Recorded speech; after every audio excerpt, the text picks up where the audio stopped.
Story 1. My hate language is, this person is dead to me. I do not give permission to those I hate to have a place in my life or mind. You no longer exist to me. I like to call it illusionary murder. Story 2. The more composed and courteous language I use, the more I strive to refrain from expressing frustration. Ma'am, I respectfully ask you to please lower your voice when addressing the staff, who are diligently working to resolve your concerns as efficiently and effectively as possible. Thank you. Story 3. I'm extremely polite. If I am completely done with a person, I no longer harbor any negative feelings toward them. I revert to stranger protocol, treating them like someone I neither know nor want to know. If they attempt to initiate conversation, I will be polite, but I do not wish to engage any deeper than that. Story 4. My ex cheated on me with my roommate in my bed 2 weeks before our wedding. So, I slept with his brother and then called him to tell him how much better his brother was in bed. Story 5. Looking quietly and deeply into someone's eyes after they have just been rude to you, and then responding so politely that they feel embarrassed. Story 6. Spite and probably some passive aggressiveness. But when I truly dislike someone, I will do everything to be better than them. I have a coworker who used to be a friend, but for a variety of reasons, this friendship has fallen apart. I actively dislike him now. I started coming to work early. I used to struggle to wake up early and arrive on time, but now I wake up every day energized. I stay late. My numbers and productivity are outstanding. I take on everything he is too lazy to do. My superiors are noticing. They are complimenting me. I am making more money. Life is good. Story 7. My way of expressing dislike is that I avoid committing to plans and do not spend extended time with others. You rarely see me unless we happen to run into each other randomly. I do not spend time with people I dislike. Life is too short to waste on that. However, I am skilled at hiding my true feelings. I will always be friendly and courteous, even with those I do not like, until I no longer have to be around them. Story 8. You are completely erased from my life and will never be acknowledged again. Story 9. If it's someone I know, there is complete and utter indifference, as if they never existed in my life, deleted from memory. If it's someone I don't know well, I remain polite and brief. I smile and wave, then leave the situation quickly and calmly. Story 10. I guide the conversation to help you realize your unkind behavior, and then I exit without notice. It's a classic Irish goodbye. Story 11. Staring, rolling my eyes, sighing, throwing objects, remaining silent, and walking away during a conversation. I know I can be too bitter for this world. Story 12. The people who try to get on the elevator before others can exit. Story 13. Haha, that's a fun twist. I would say my dislike for negativity, insults, or plain unkindness defines my hate language. I believe in maintaining a positive and productive atmosphere, so anything that brings down the vibe would fall into that category. Story 14. The people who try to get on the metro before others have exited will be blocked if I find out you are one of them. Story 15. I am cheerful on the outside but struggle with anxiety and depression. When I am experiencing a low period in my life, I express my feelings honestly. Story 16. I become indifferent. I won't be rude to you if you are right there in front of me. For example, if we have the same circle of friends and you happen to be in the same place as I am. However, I won't go out of my way to talk to you or acknowledge you. Story 17.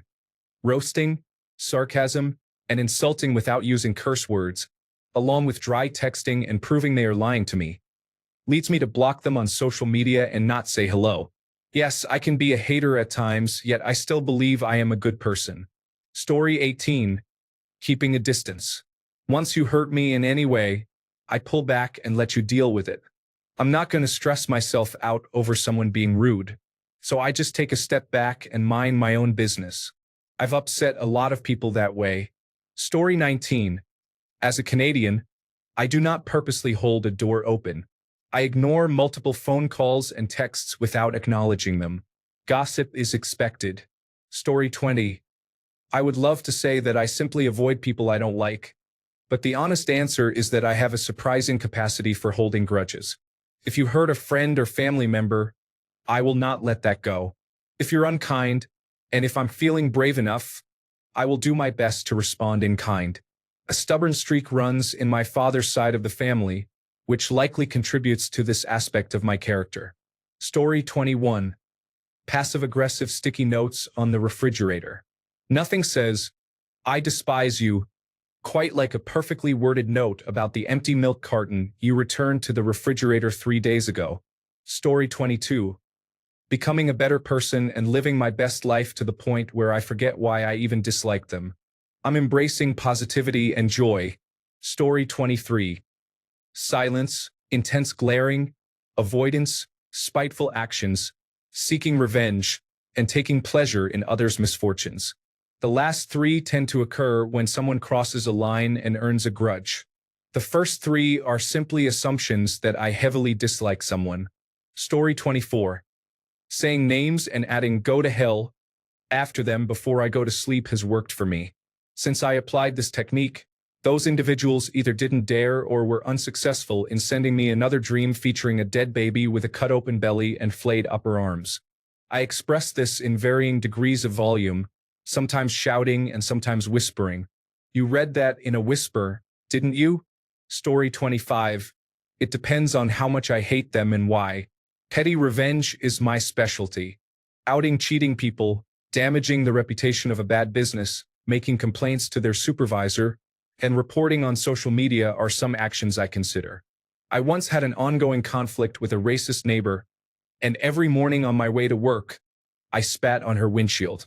If I truly hate someone, I completely cut them off and never speak to or about them again. Story 26. To me, contempt is expressed in both verbal and nonverbal cues. Eye-rolling when I speak, sighing before interacting with me, pushing past me, and using a disparaging tone and language. For me, there is silence when I have to interact. I tend not to edit my vocabulary or tone, which may come across as pompous or attempting to appear superior. In reality, as a woman, I have been heavily socialized to speak in a higher tone and to not exhibit my intelligence or extensive vocabulary openly. Sometimes it is just not worth the effort, especially when I no longer care if you like me. If you can't keep up and don't know the words, that's your problem. Story 27. I dislike people when they are not polite. Hate language. I respond with pure politeness. With my friends, we can make any crazy, insulting jokes we want to with each other. That is actually a sign that you are true friends. Story 28. When I am really angry, I deliberately mispronounce their name. My ex went from Michael to Mitchell to Michelle very quickly. Is that petty? Story 29. Since the only person I dislike is myself, it leads to self-sabotage and self-destructive behaviors, whether mental or physical. Story 30. Damage my belongings or treat them carelessly. I have experienced enough verbal mistreatment that words no longer hurt me more than I am already hurt. After spending many years without financial stability, by the time I had the means to acquire things, I became very protective of my possessions. Do not mess with my belongings. Story 31. I don't really hate anyone. When someone shows they are not worth my time or attention, I simply do not give it to them anymore. So I suppose my expression of hate is indifference. Story 32. Doing something nice for someone only for them to say, "I never asked you to," or having someone do something nice for you only to throw it in your face makes my blood boil. Story 33. Silence. Yes, that's the reality. If I dislike someone or something, I will stay as quiet as possible and focus on getting through the interaction or event. I also have a very specific facial expression. If you see me make it, you should run. It's like my eyebrows are slightly raised in surprise with pursed lips. That's a generational anger face in my family. Story 34. Hate is only for online discussion or knowledge purposes, for advice and correction. In reality, I do not hate and I do not prefer to speak negatively about others. Story 35. I am completely shutting that person out of my life. I am blocking them and not even saying good morning.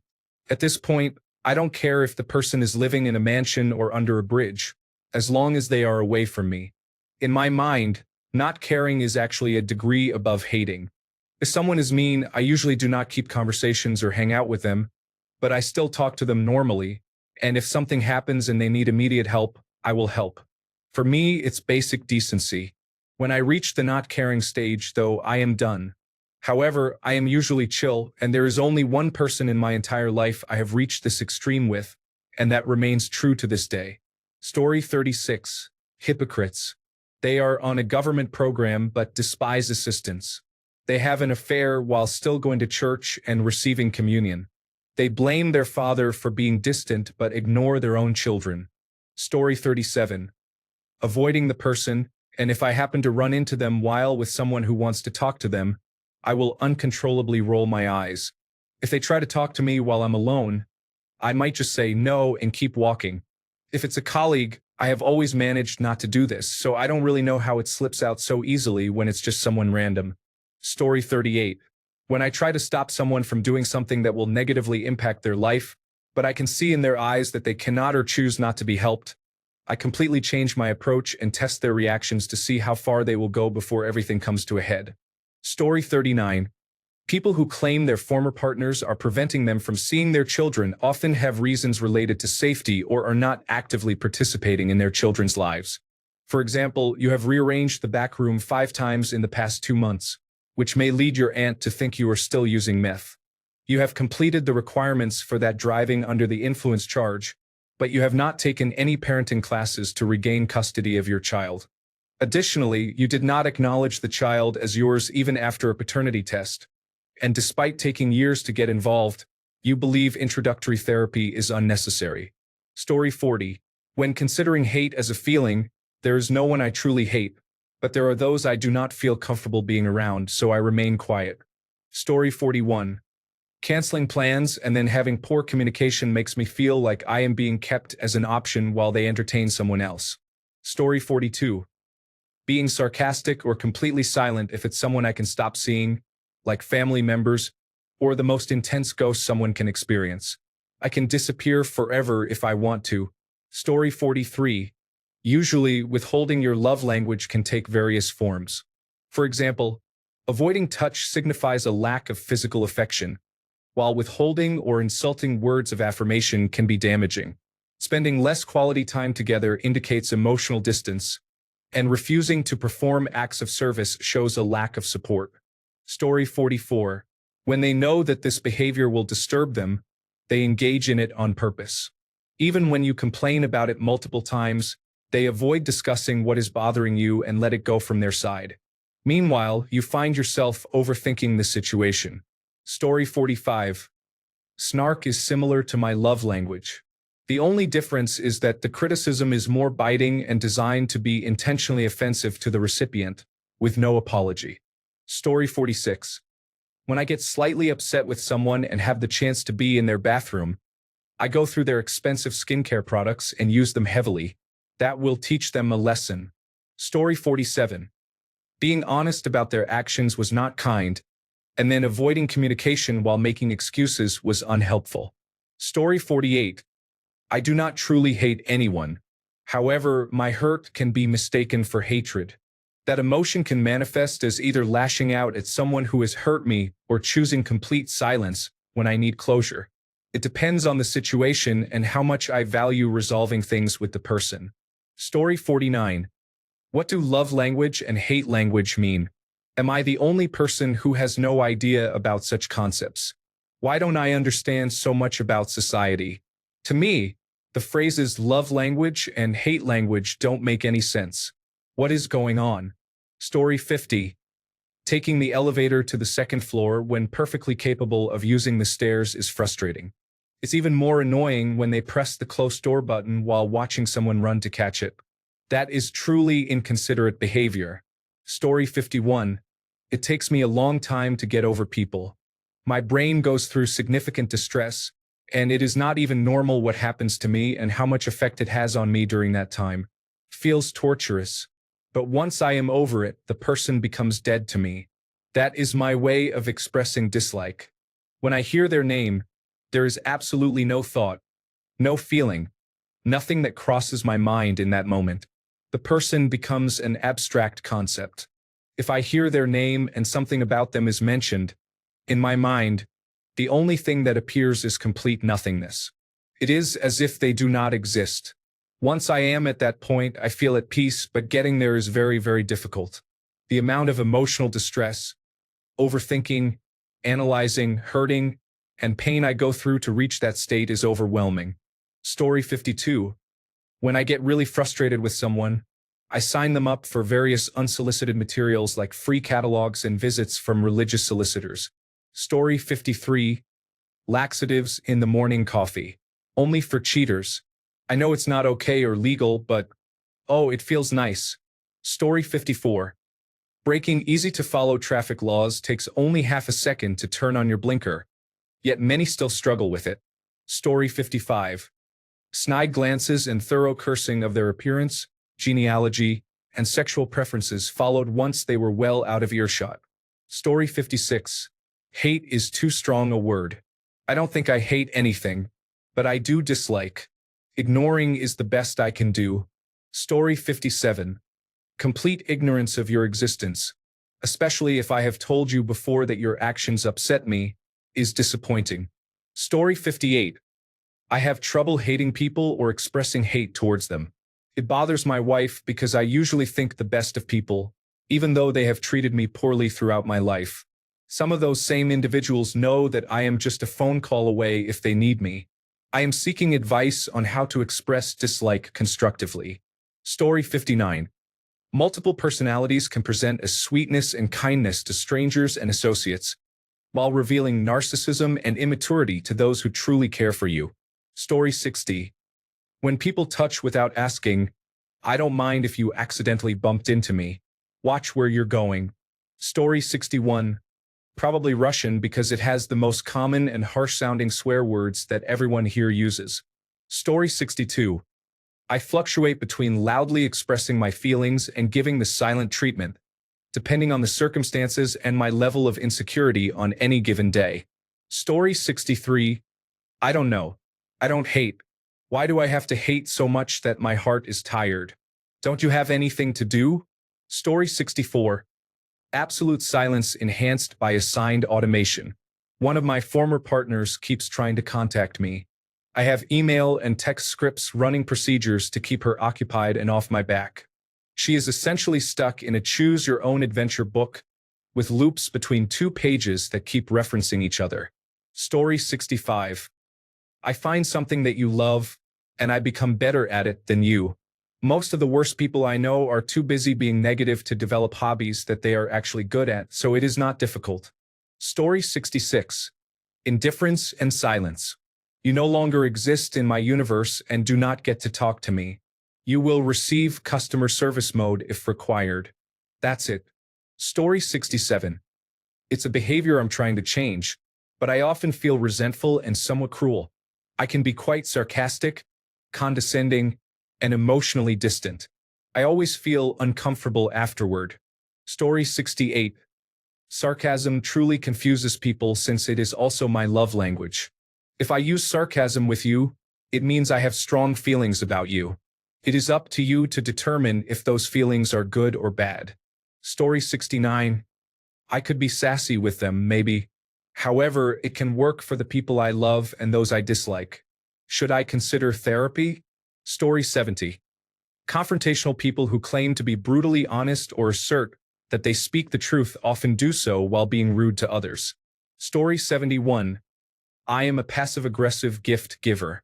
When our children were younger, we received many invitations to children's parties hosted by parents we did not like. I think our crowning achievement was a Barbie makeup doll head that included dye and glitter components. The remote-controlled car that required non-rechargeable batteries was pretty impressive too. I once gave someone a subscription to Nebula and CuriosityStream when they had an incredibly complicated setup that involved entering their email address and confirming it 6 or 7 times. Additionally, it was only a 1-year subscription, so if they enjoyed it, they would eventually have to pay. Offering the first year of a good subscription is a clever prank. Wool socks for someone living in Florida were quite something. Story 72. Insults, especially those that are deeper and more personal, can be very harmful. This can be followed by a period of no contact or silence. Destructive outbursts fueled by anger can cause significant damage. Alternatively, a more manipulative approach may involve subtler insults that are skillfully interwoven. Story 73. Casual dismissal. I see you're there but have no interest in you. You are like a broken paving stone or a rusty streetlight in my path. Story 74. Being as bothersome as possible to get the person to leave me alone works 99% of the time. Story 75. I don't hate, but sometimes I remove people from my life. I block any contact when the deception is too much. Not destroying a life is my greatest gift. I show mercy, but not all the time. God says I can't do some things and I have to respect that. Story 76. I cut all ties, removed all traces, and moved on. It worked every time. No heart attack, no violence, just a quiet dismissal. Story 77. Avoiding, ignoring, ghosting, and passive aggression all at once, without confrontation. I just start hating their existence. Story 78. My hate language is either turning ice cold and acting like they don't exist while effortlessly moving on with my life, or being so aggressively nice that it drives them insane. Story 79. My mother taught me that during in-person interactions, it is best to say nothing at all if you don't like someone, especially if this is a person you will have to see in the future. So, if I am around you on a regular basis and I never initiate a conversation with you, it means I do not like you because I am generally friendly and talkative. At one of my workplaces, people thought I was the quietest, most reserved woman. I overheard them gossiping about it. I disliked everyone there. One man started dating my cousin and eventually figured out that this was not my personality and understood why I acted the way I did at work. Seeing the look on his face when he realized this was quite amusing. Story 80. Be extremely direct about the things I dislike. Tell them I do not wish to continue seeing or interacting with them, and then I do not. I maintain total radio silence and forget they exist. It works every time. Story 81. Avoiding them or being unkind while trying not to be obvious about it is specifically for family members, and yes, they deserve every bit of it. Story 82. It depends on how much I dislike them. I keep my responses brief and make minimal eye contact. If I strongly dislike someone, I tend to remain almost completely silent and leave at the first opportunity. I am usually a direct person and not afraid of confrontation, which can sometimes lead to complications. Therefore, the less said, the lower the chance of any serious issues. Story 83. I'm someone who loves talking, so let me just say, if I'm giving you the silent treatment and shutting you down when you try to talk to me, I am definitely upset with you. Story 84. It's the mirror image of my love language. Acts of disservice. I will actively and behind the scenes scheme and plan things to make your life miserable without the possibility of you ever knowing it was my work. Story 85. Just cut the person off, stop following them, and sending messages. If you meet, just remove them from your life. I will not spend time cursing or complaining about someone who makes me feel hate. Story 86. Long term, I accidentally ghost the person, whether it's family, friends, or others, subconsciously blocking them from my mind as if they are not real. Short term, I would say my facial expressions reveal what I'm thinking without me even realizing it. Story 87. Pretending you don't exist to the point where I won't respond if you speak to me. Total deletion from my perception. Story 88. My pet peeve is when someone watches a video on their phone at full volume in a quiet room, chews with their mouth open as if they're performing a live session, or insists on reading my messages over my shoulder as if they're part of the conversation. Story 89. Dagger eyes that can give a person shivers from 20 paces away. I was famous for it during my junior year of high school. Story 90. Cut off my tail, and on the way out, I'll cut yours. I have been burned by many people over the years. Countless betrayals, mainly due to being so trusting. In the end, I have taken to stockpiling knowledge. I will learn everything about a person and hold on to it. If they are a good person, they will never realize, and I will never use it for anything beyond talking to them. If they end up trying to backstab me, I will bring the whole citadel down with what I know. I have caused several previous employers to be audited and scared off more than a few drama seekers in social groups. I do not like to do this, even. I want to be wholesome, but I have just found that the best way to prevent backstabbing is to have dirt. Story 91. I begin talking in the same speech pattern as Ron Swanson. I still sound British, but instead of saying hello there, mate, I'm saying hello. Instead of saying, yeah, sure, I can do that, I say, thank you for reminding me, as I am about to sit down. I will do that task now. If I start talking like Ron Swanson, then you know I loathe you. Story 92. Ignoring your existence when they are not around, intense glaring when they are. Do not try to interact with me. I will stare into the depths of your soul until you become so uncomfortable that you cannot shake that discomfort off for the next month. Story 93. When I actively dislike someone, there's little I wouldn't do to make their life harder. When I become indifferent, you're dead to me. Active dislike looks like telling you the truth without feeling bad about it. Story 94. There are a couple of people I know who I really dislike. I will be polite to them, but will not give them the reactions they want to their nonsense. If they are wandering around grumbling and getting louder every time they enter the room I am in, I will not give them the satisfaction of asking what is going on.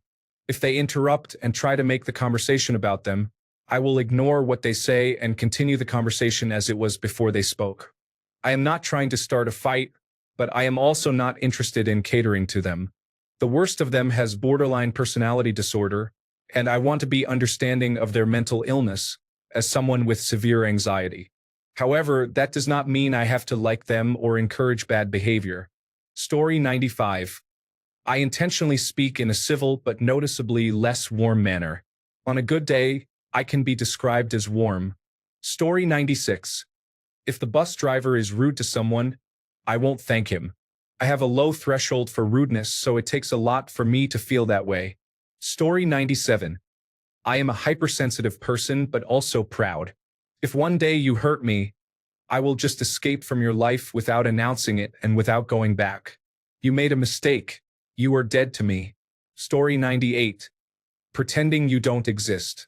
I will walk right past you without looking. Eyes forward and a calm, relaxed smile on my face while you watch me walk by. You don't even get to talk to the hand. Story 99. There are different levels of communication. Pranks. I also use this as a love language, so good luck figuring out which it is. It normally means, I love you, but I am frustrated with you. Sarcasm. This indicates that you have genuinely annoyed me. Passive aggressiveness. You have genuinely annoyed me for an extended period without change. Anger. After a while, I will be very disappointed in you, and I will express this, likely not in a polite way. Distance/loss of interest/cutting off. You have made me so miserable that I cannot be around you anymore. I don't truly hate anyone, but I can hold on to resentment if I am not careful, and I have a point of no return. Thanks a bunch for sticking around till the end of the video. Remember to subscribe, and until next time, stay awesome and goodbye.